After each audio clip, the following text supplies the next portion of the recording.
So this is the first one. It's the story of Spring-Heeled Jack. Apparently, he still torments London. He's got long claws, he vomits fire, and he jumps higher than an Olympian.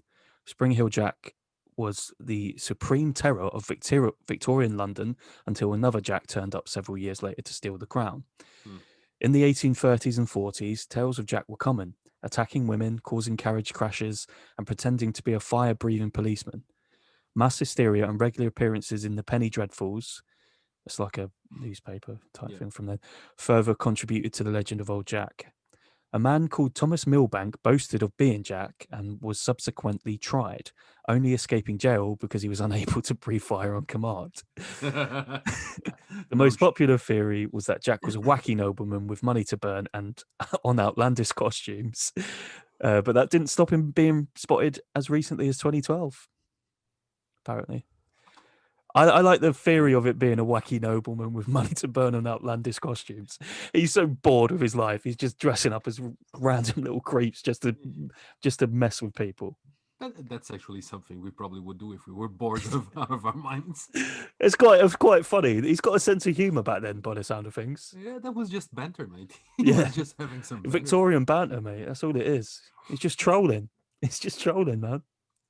Didn't do anything wrong. He didn't kill anyone. Yeah, obviously, mate. Victorian times were wild for crazy stories like that. You know what I mean? But yeah, apparently he's still about. So maybe when we next get the opportunity to go into Central, we'll keep an eye out for him.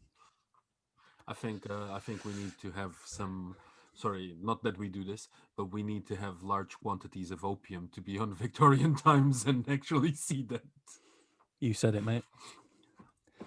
So here's one. It's sort of a urban legend of why it's here, basically. But you've seen around here, you know, there's like wild ring-tailed rose-ringed parakeets. You know, the green parakeets that fly around here. So there's a couple of like urban legends as to how they've come about. One theory is that during the filming of a movie called African Queen that had Humphrey Bogart and Katharine Hepburn was being filmed in Ealing in 1951. They released the birds into the wild. Delightfully kooky story, but there's 60,000 strong flock of them now, and people wonder where they come from.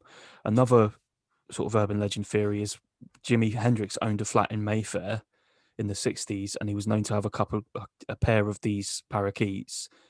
And they think that that's the very breed that roamed the wild, and they have, produced. They blame Jimi Hendrix. Yeah, Jimi Hendrix or Hepburn and Bogart. One of them is a theory. I'm going for Jimi Hendrix on this one. But we see them around here, man. They're all about. Yeah, I think there's a lot of them. I'm gonna give. We were in the hut. What was it? The hut. Yeah, man. They wouldn't shut up. Flock of them flying all over. They wouldn't shut up. But yeah, I would give that one an 8. Yeah, it's something that could have happened. Or, an outlandish character, Jimi Hendrix. Maybe for again trolling, YOLO. But they do a lot of damage to the native birds from around here. So perfect.